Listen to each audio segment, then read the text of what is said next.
میرا نام فرزانہ ہے اور میری بیٹی کا نام ریحانہ ہے۔ اس کی عمر اس وقت 16 سال تھی جب وہ میٹرک کر رہی تھی۔ میری بیٹی اسکول سے آتی تو روز اس کی سہیلی فوزیہ بھی ہمارے گھر آ جاتی۔ فوزیہ صبح کے وقت اسکول اور شام کو مسجد جایا کرتی تھی۔ دراصل مسجد میں مدرسہ بھی بنا ہوا تھا اور وہ حافظ قرآن بن رہی تھی، اور اسی وجہ سے وہ روز مجھے کہتی کہ آنٹی آپ بھی اپنی بیٹی کو حافظ قرآن بنائیں، اسے میرے ساتھ بھیج دیا کریں، ہمارے قاری بہت اچھے ہیں، وہ اسے بھی پڑھا دیا کریں گے۔ فوزیہ مجھے بہت اچھی لگتی تھی۔ وہ ہر وقت نقاب میں رہتی اور اپنے ساتھ ساتھ میری بیٹی کا بھی بہت خیال رکھتی تھی۔ فوزیہ نے مجھے بتایا کہ اس نے 24 پارے حفظ کر لیے ہیں اور اب وہ چاہتی ہے کہ میری بیٹی بھی حافظ قرآن بن جائے، اس سے اس کی دنیا اور آخرت دونوں ہی سنور جائیں گی۔ فوزیہ کی بات تو بالکل ٹھیک تھی، مگر میں ابھی ریحانہ کو مدرسے نہیں بھیجنا چاہتی تھی۔ میں نے فوزیہ سے کہا کہ تم میری بیٹی کو مسجد لے جانے کے بجائے یہاں گھر پر ہی سبق دے دیا کرو، وہ تم سے قرآن مجید پڑھ لے گی۔ تب وہ کہنے لگی کہ میں ابھی اس قابل نہیں ہوں، میں نے خود جن سے پڑھا ہے، میں ان قاری صاحب کے پاس اسے لے کر جاؤں گی، یہ بہت خوش قسمت ہوگی۔ قاری صاحب بہت اچھے اور بہت ہی نیک انسان ہیں، میں جانتی ہوں آپ بیوہ ہیں، اپنی بچی کو لے کر پریشان رہتی ہیں، عام طور پر کسی پر بھروسہ بھی نہیں کرتی ہوں گی، لیکن آپ یقین رکھیں میں نے اللہ کا کلام حفظ کر رکھا ہے، ہم لوگ ایسے ویسے نہیں ہیں، میں آپ کو کبھی ٹھیس نہیں پہنچاؤں گی۔ میں اس کی بات سن کر بہت مطمئن ہو گئی تھی۔ اس نے مجھ سے کہا کہ کل سے یہ قاری صاحب کے پاس پڑھنے جایا کرے گی، تو آپ کو کوئی اعتراض تو نہیں ہوگا؟ میں نے کہا نہیں بیٹی، مجھے بھلا کیا اعتراض ہو سکتا ہے، میں کبھی تم پر شک نہیں کروں گی، تم میری بیٹی کو جہاں چاہو لے جاؤ۔ میں کیا جانتی تھی کہ فوزیہ کا قصور ہو نہ ہو، آگے میری بیٹی کے نصیب میں لکھی کالک اس کے چہرے پر مل کر ہی رہے گی۔ میں نے اپنی بیٹی کو جانے کی اجازت دے دی۔ اگلے ہی دن وہ اچھا سا برقع اوڑھ کر مولوی صاحب کے پاس چلی گئی۔ میری بیٹی بہت شریف سی تھی، مگر جب سے وہ مسجد جانے لگی تھی شام کو وہ آ کر اکثر کھوئی کھوئی سی رہنے لگی تھی۔ ایک شام تقریباً 5 بج گئے تھے، ابھی تک میری بیٹی ریحانہ نہیں آئی تھی۔ مجھے پریشانی ہونے لگی کہ وہ ابھی تک آئی کیوں نہیں۔ میں نے فوزیہ کو فون کیا کہ میری بیٹی گھر کیوں نہیں آئی۔ وہ کہنے لگی آج مولوی صاحب اسے زیادہ سبق پڑھا رہے تھے، اسی وجہ سے اسے دیر ہو گئی ہوگی۔ آپ فکر نہیں کریں، میں اس کو لے کر ہی گھر آؤں گی۔ فوزیہ نے مجھے تسلی دے دی تھی۔ میری بیٹی شام کے 6 بجے گھر داخل ہوئی تو وہ بہت تھکی تھکی سی لگ رہی تھی۔ اس کے چہرے پر نظر پڑتے ہی مجھے لگا جیسے بہت زیادہ تھک گئی ہو۔ کیا ہوا ہے بیٹی؟ میں نے اسے سنبھالتے ہوئے کہا تو وہ لڑکھڑاتی ہوئی صوفے پر بیٹھ گئی۔ اماں مجھے پانی لا کر دو، اس نے تھکی ہوئی آواز میں کہا تھا۔ میں نے دیکھا فوزیہ میری بیٹی سے سرگوشیوں میں کچھ باتیں کر رہی تھی۔ اب ریحانہ نے اپنا حلیہ ٹھیک کر لیا تھا۔ امی بس مجھے ذرا تھکاوٹ ہو گئی تھی، آج مولوی صاحب نے بہت سبق پڑھایا ہے، کافی دیر لگ گئی تھی۔ میں نے کہا بیٹی کوئی بات نہیں، تم ایک نیک کام کرنے کے لیے جاتی ہو، مجھے تم پر بھروسہ ہے۔ یہ بات سن کر فوزیہ کی آنکھوں میں چمک سی آ گئی اور کہنے لگی آنٹی اگر آپ اجازت دیں تو آج رات کو میں یہیں رکنا چاہتی ہوں، لگتا ہے ریحانہ بہت تھک گئی ہے، میں رات کو اسے سبق یاد کرا دوں گی ورنہ کل قاری صاحب اسے پھر روک لیں گے۔ یہ سن کر میں نے اسے ہنسی خوشی اجازت دے دی، بھلا ایک لڑکی کے اپنے گھر رکنے پر مجھے کیا اعتراض ہو سکتا تھا۔ میں نے خوشی خوشی اسے اپنے گھر رکنے کی اجازت دے دی تھی۔ وہ میری بیٹی کے کمرے میں ہی سو گئی تھی۔ ان لوگوں نے کمرے کا دروازہ بھی اندر سے بند کر لیا تھا۔ صبح میری جب آنکھ کھلی تو میرا دل کیا کہ میں جا کر اپنی بیٹی کے کمرے میں دیکھوں۔ میں نے دیکھا تو کمرے کی روشنی جل رہی تھی۔ میں خوش ہو گئی کہ شاید میری بیٹی قرآن پاک کی تلاوت کر رہی ہوگی، مگر میں نے دیکھا وہ دونوں کچھ بدلی بدلی سی لگ رہی تھی۔ فوزیہ بولی آنٹی مجھے جلدی جانا پڑے گا، بہت دیر ہو رہی ہے، آپ ریحانہ کو شام کے وقت قاری صاحب کے پاس بھیج دیجئے گا، میں نے اسے کافی کچھ سکھا دیا ہے۔ میں فوزیہ پر اندھا بھروسہ کر بیٹھی تھی۔ شام کو ریحانہ کہنے لگی کہ امی میں قاری صاحب کے پاس جا رہی ہوں۔ میں نے دیکھا آج اس نے ضرورت سے زیادہ ہی خود کو ڈھانپ رکھا تھا، اس نے سر تا پاؤں تک خود کو یوں چھپا رکھا تھا جیسے وہ مسجد میں نہیں بلکہ بازار میں جا رہی ہو۔ میں نے اسے روکا ٹوکا نہیں تھا اور نہ ہی زیادہ تفتیش کی تھی۔ اس کے جانے کے بعد مجھے بے چینی ہونے لگی۔ 2 گھنٹے گزرے تھے کہ میں نے فوزیہ کو فون کر دیا، اس سے کہا کہ میری بیٹی ابھی تک گھر نہیں آئی۔ وہ کہنے لگی آج اسے دیر ہو جائے گی، آپ فکر نہیں کریں۔ شام کے 6 بج چکے تھے، اب تو میرے ہاتھ پاؤں پھولنے لگے تھے۔ ریحانہ ابھی تک گھر نہیں پہنچی تھی۔ پریشانی میں نے دل میں تہیہ کر لیا تھا کہ آج کے بعد اسے قاری صاحب کے پاس نہیں جانے دوں گی۔ کچھ دیر گزری تھی کہ میں نے فوزیہ کو پھر سے فون کر دیا، مگر اس کا نمبر مسلسل بند جا رہا تھا۔ مجھے اور زیادہ پریشانی ہونے لگی۔ فوزیہ کے علاوہ مجھے کسی کا نہیں پتہ تھا، نہ ہی میں یہ جانتی تھی کہ میری بچی قرآن پڑھنے جاتی کہاں ہے۔ خدا خدا کر کے 15 منٹ کے بعد فوزیہ نے میرا فون اٹھا لیا۔ اس نے مجھ سے بات کی۔ میں نے پوچھا کہ میری بچی قرآن پڑھنے کہاں جاتی ہے۔ اس نے مجھے مسجد کا پتہ بتا دیا تو میں خوش ہو گئی۔ دل میں ایک سکون سا اترا کہ چلو میں مسجد جا کر خود پتہ کر آتی ہوں۔ مگر جیسے ہی میں وہاں پہنچی تو میں نے دیکھا مسجد کا دروازہ بند تھا۔ یہ دیکھ کر میری امیدوں پر اوس پڑ چکی تھی۔ میری آنکھوں سے آنسو نکلنے لگے۔ یا اللہ، میری بیٹی کہاں گئی ہوگی، اسے اپنی حفاظت میں رکھنا۔ میں دیوانہ وار ادھر ادھر دیکھنے لگی تھی۔ مسجد کا دروازہ بند ہو چکا تھا، اب شاید وہ عشاء کے وقت ہی کھلنا تھا۔ میری پریشانی کی انتہا نہ رہی۔ میں نے سوچا کہ میں عشاء تک یہیں بیٹھ کر انتظار کروں گی، اتنے میں آس پاس کے لوگوں سے بھی پوچھ لوں گی کہ یہاں پر مولوی امتیاز نامی کوئی شخص تھا جو بچوں کو قرآن پاک پڑھاتا تھا، آج کہاں چلا گیا ہے۔ یہی سوچ کر میں بیٹھی ہوئی تھی، وہاں سے ایک آدمی گزرا، مجھے دیکھ کر رک گیا، پوچھنے لگا کیا بات ہے، آپ یہاں پر کیوں بیٹھی ہیں؟ میں نے اسے ساری بات سنا دی۔ اس سے کہا کہ مولوی امتیاز کے پاس میری بیٹی پڑھنے کے لیے آتی تھی، آج وہ گھر نہیں گئی، اسی لیے میں یہاں پر آ گئی ہوں، مولوی امتیاز کو ڈھونڈ رہی ہوں۔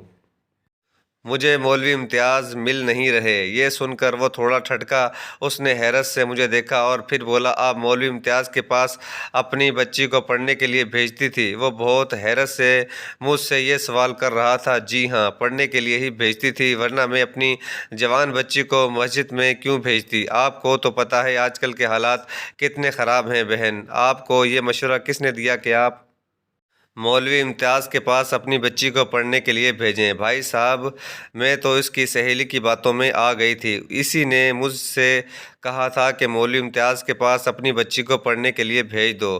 کیوں، کوئی پریشانی کی بات ہے؟ نہیں نہیں بہن جی، پریشانی کی تو کوئی بات نہیں، لیکن اتنا کہہ کر وہ آدمی خاموش ہو گیا تھا، مگر مجھے شک تھا کہ ضرور وہ کوئی نہ کوئی بات مجھ سے کہنا چاہتا ہے، لیکن شاید وہ مجھے پریشان نہیں کرنا چاہتا تھا۔ وہ کہنے لگا ٹھیک ہے، میں قاری امتیاز کے بارے میں پتہ کرتا ہوں۔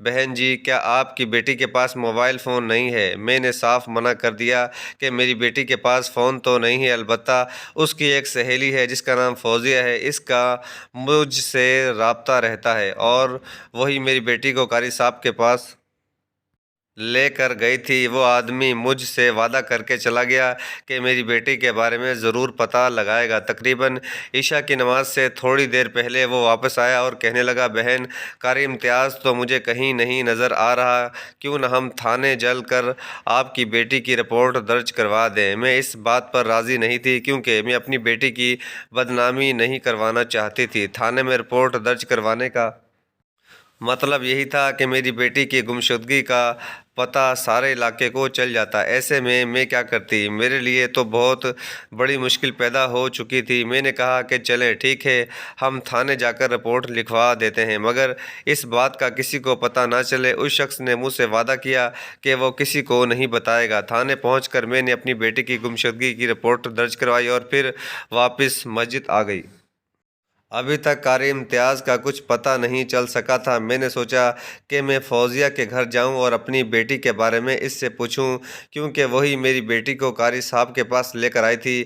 میں نے اسے فون کیا، میں نے اس سے کہا کہ بیٹی تمہارا گھر کہاں ہے؟ تب وہ کہنے لگی کہ آنٹی، میں تو ابھی خالہ کے گھر آئی ہوئی ہوں، میری خالہ کا گھر بہت دور ہے۔ مجھے اس کی بات سن کر اس پر شک ہوا تھا کہ وہ میری بیٹی کو قاری صاحب کے پاس چھوڑ کر خود کہیں اور چلی گئی تھی۔ پھر میں نے اس سے پوچھا کہ تمہارا گھر کہاں ہے؟ میں تمہارے گھر جانا چاہتی ہوں۔ اس نے مجھے میرے گھر آنے سے صاف منع کر دیا، کہنے لگی اس وقت میری امی ابو سو رہے ہوں گے، میں نہیں چاہتی کہ آپ ان کو ڈسٹرب کریں، میں کل آپ سے ضرور ملوں گی۔ اتنا کہہ کر اس نے نمبر بند کر دیا، مگر مجھے تشویش ہو رہی تھی کہ فوزیہ مجھے اپنے گھر کا پتہ کیوں نہیں بتا رہی ہے۔ خیر، خدا کا شکر ہے کہ جس آدمی نے میرا کیس تھانے میں جا کر درج کروایا تھا وہ تعلقات والا آدمی تھا۔ اس نے مجھ سے پوچھا کہ آپ فوزیہ سے کس نمبر پر رابطہ کرتی ہیں؟ میں نے اسے وہ نمبر دے دیا۔ وہ لے کر تھانے چلا گیا تھا۔ تھانے جانے کے بعد معلوم ہوا کہ وہ نمبر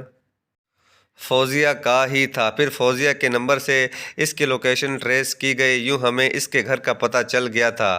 ہم لوگ جب اس کے گھر پہنچے تو فوزیہ نے ہی دروازہ کھولا تھا۔ مجھے دیکھ کر اس کے چہرے پر ہوائیاں اڑ رہی تھی۔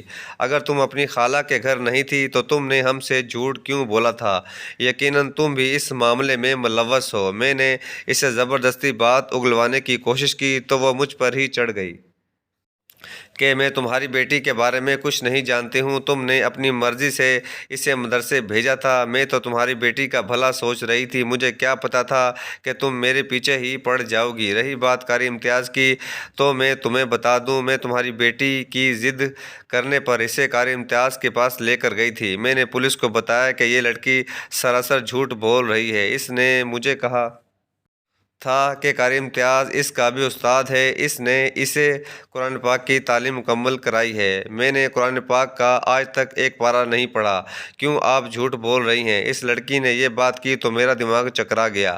میں نے پولیس والوں کو بتایا کہ اس نے اپنے حافظ قرآن ہونے کا دعویٰ کیا تھا۔ بس پھر کیا تھا، پولیس نے اسے جیل جانے کی دھمکی دی تو اس نے سب کچھ اگل دیا، قاری امتیاز کا پتہ بھی دے دیا، اس کا نمبر بھی ہمارے حوالے کر دیا۔ اب ہمارے پاس صرف امتیاز کا فون نمبر اور اس کے گھر کا پتہ تھا۔ جب پولیس نے تفتیش کی تو مولوی امتیاز کا نمبر آف جا رہا تھا، اور یہ بات بھی بڑے حیران کن خبر تھی کہ مولوی امتیاز تو شہر کی مسجد میں پڑھاتا تھا، وہ ہمارے گاؤں کی مسجد میں نہیں پڑھاتا تھا۔ اب میری بیٹی کہاں تھی؟ میرے تو ہاتھ پاؤں پھول رہے تھے۔ خیر، پولیس نے قاری امتیاز کا پتہ لگا ہی لیا تھا۔ پولیس والے مجھے لے کر اسی گاؤں پہنچ گئے جہاں پر قاری امتیاز رپوش ہوا تھا، اور میری بیٹی بھی گم شدہ تھی۔ مجھے بھی پولیس نے اپنی گاڑی میں بٹھا لیا تھا، کیونکہ میری حالت ایسی نہیں تھی کہ میں گھر بیٹھ کر اپنی بیٹی کے آنے کا انتظار کرتی۔ محلے کا وہ شخص بھی میرے ساتھ تھا جسے مجھ سے کافی ہمدردی تھی اور پہلے بھی کئی بار مدد کرتا آیا تھا۔ میں اس فرشتے کے ساتھ بیٹھ کر قاری امتیاز کو ڈھونڈنے نکل پڑی تھی۔ گاؤں میں قاری امتیاز کو ڈھونڈنا بہت مشکل تھا۔ بالآخر ہم اس کے ٹھکانے پر پہنچ ہی گئے تھے۔ مجھے تو فوزیہ نے بتایا تھا کہ قاری امتیاز ایک بہت ہی سفید پوش شخص ہے، مگر جب میری نظر اس کے گھر پر پڑی تو میں حیران رہ گئی تھی۔ گھر کے باہر ایک بڑا سا باغ تھا اور گھر میں نوکر چاکر بھی گھوم پھر رہے تھے۔ گھر کے دروازے کے باہر ایک چوکیدار بھی بیٹھا ہوا تھا۔ چوکیدار کو دیکھ کر میں حیران ہوئی تھی۔ قاری امتیاز کے تو کئی ملازم تھے جن سے وہ اپنی خدمتیں کرواتا تھا، پھر اسے اتنی معمولی فیس پر میری بچی کو قرآن پاک پڑھانے کی کیا پڑی تھی؟ ہم لوگوں نے گھر کا دروازہ کھولنے کی کوشش کی تو چوکیدار نے کہا کہ قاری امتیاز نے اس بات کی اجازت نہیں دی، آپ ان کا انتظار کریں، وہ آئیں گے تو آپ سے خود ہی بات چیت کر لیں گے۔ مجھے لگ رہا تھا کہ قاری امتیاز پولیس کو دیکھ کر بھاگ جائے گا، مگر ایسا نہیں ہوا۔ کچھ دیر بعد ہماری اس سے ملاقات ہو گئی تھی۔ میں اس کے اعتماد اور ڈٹائی پر حیران تھی۔ وہ میری بچی کے گم ہونے کا ذمہ دار تھا۔ قاری امتیاز میرے سامنے بیٹھا تھا۔ اسے دیکھ کر میں حیران رہ گئی۔ وہ 30 سے 32 سال کا شخص ہوگا، اس کی عمر اتنی زیادہ نہیں تھی۔ چہرے پر معصومیت اور بلا کی شرافت تھی۔ ایک لمحے کو تو میں دیکھ کر یقین نہیں کر سکی کہ یہ کوئی نوسر باز شخص ہوگا۔ آپ میرے لیے بہت محترم ہیں، اس نے ادب سے سلام کرتے ہوئے مجھ سے کہا۔ تب میں اس پر برس پڑی کہ اس نے میری بیٹی کو کہاں غائب کیا ہے۔ میں نے تو آپ کی بیٹی کو غائب نہیں کیا، آپ اپنی بیٹی سے ملنا چاہتی ہیں تو مل لیں۔ قاری امتیاز کی بات سن کر مجھے دھچکا لگا تھا۔ کہاں ملوں اور کیسے ملوں؟ وہ تو شام کے بعد مسجد سے آئی ہی نہیں ہے۔ میں بہت پریشان ہوں، خدارا ایسا نہ کرو، تمہارے گھر میں بھی بہنیں ہوں گی، تمہاری ماں ہوگی، تمہیں ایسا کرنا زیب نہیں دیتا۔ تم نے اللہ کے نام پر میری بیٹی کو تعلیم کی غرض سے بلایا تھا، پھر تم نے ایسا کیوں کیا ہے؟ امتیاز نے میری بات سن کر کوئی خاص اثر نہیں لیا۔ دیکھیں، اگر آپ اپنی بیٹی سے ملنا چاہتی ہیں تو مل لیں، لیکن میں اسے یہاں سے جانے کی اجازت نہیں دے سکتا۔ امتیاز کی ڈھٹائی اور اس کی جرأت دیکھ کر میری آنکھیں پھٹ پڑیں تھیں۔ تم ہوتے کون ہو میری بیٹی کو روکنے والے؟ میں اس سے خود ملوں گی۔ بے شک وہ آپ کی بیٹی ہے، لیکن اب وہ آپ سے نہیں ملے گی۔ اس نے مجھے سب کچھ بتا دیا ہے۔ آپ اس پر ظلم کرتی ہیں۔ آپ کی بیٹی آپ کے مظالم سے اور آپ کی حرکتوں سے تنگ آ کر میرے پاس پناہ لیے ہوئے ہے، اس لیے آپ اسے چاہیں بھی تو نہیں لے جا سکتی۔ میں عدالت میں آپ پر کیس کروں گا۔ آپ نے اپنی بیٹی پر ظلم کیا ہے اور ظلم کے خلاف آواز اٹھانا اس کا حق ہے۔ اس نے یہ بات کر کے مجھے حیران پریشان کر دیا تھا۔ میں نے پولیس والوں کو کہا کہ یہ جھوٹ بول رہا ہے، مگر وہ ایسے دکھاوا کر رہا تھا جیسے وہ سچ بول رہا ہو۔ میں نے اسے اپنی بیٹی سے ملنے کی درخواست کی۔ میں جانتی تھی کہ جب میں اپنی بیٹی سے ملوں گی تو وہ مجھے اس امتیاز کی ساری حقیقت بتا دے گی اور میرے ساتھ چل پڑے گی۔ پھر امتیاز کو پولیس گرفتار کر لے گی۔ مجھے اپنی بیٹی سے پوری امید تھی کہ وہ ایسا ہی کرے گی۔ شاید وہ اس درندے سے ڈر گئی ہوگی کیونکہ یہ اسے اغوا کر کے لایا تھا، لیکن جب میں اپنی بیٹی سے ملی تو اس کے چہرے پر اپنے لیے ناراضگی دیکھ کر میں حیران ہی رہ گئی۔ امی، آپ میرے پاس کیوں آئی ہیں؟ میں اپنی مرضی سے آئی ہوں۔ میں نے امتیاز سے نکاح کر لیا ہے۔ اب یہ میرے شوہر ہیں، یہ جیسے کہیں گے میں ویسے کروں گی۔ اپنی بیٹی کی یہ بات سن کر میرے سر پر تو ایک پہاڑ ٹوٹ پڑا تھا۔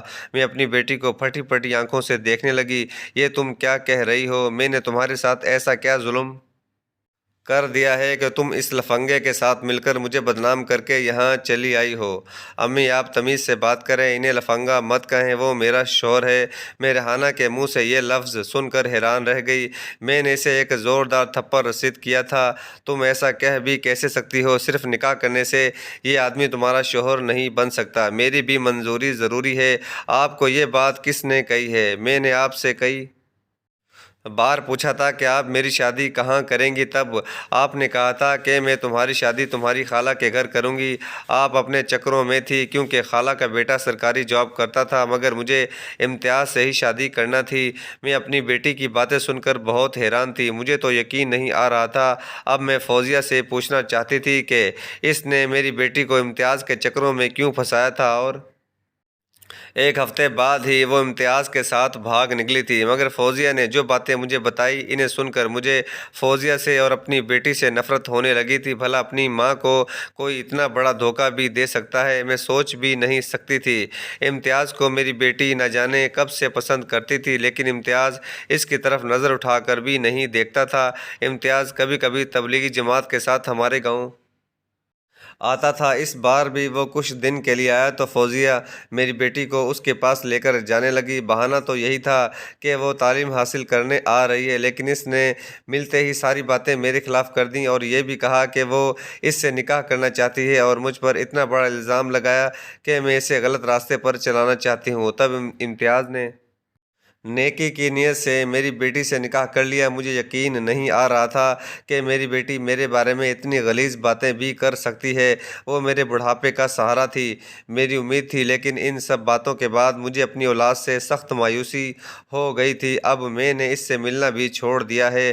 فوزیہ کو بھی پولیس والوں نے آزاد کرا دیا ہے کیونکہ اس سب میں میری بیٹی کا قصور تھا، مگر اب امتیاز چاہتا ہے کہ میں اپنی بیٹی کو معاف کر دوں اور اس کے ساتھ صلح کر لوں، لیکن میں نے سوچ لیا ہے کہ میں زندگی بھر اپنی بیٹی کا چہرہ نہیں دیکھوں گی۔ اب آپ ہی مجھے بتائیں، میں نے صحیح فیصلہ کیا ہے یا غلط کیا ہے؟ میری بیٹی نے مجھے جیتے جی مار دیا تھا۔ آج تک حیران ہوں میں نے اس کی پرورش ایسے تو نہیں کی تھی، پھر وہ کس کی باتوں میں آ گئی تھی؟ مجھے آپ کی رائے کا انتظار رہے گا کہ اس عمر میں مجھے کیا کرنا چاہیے۔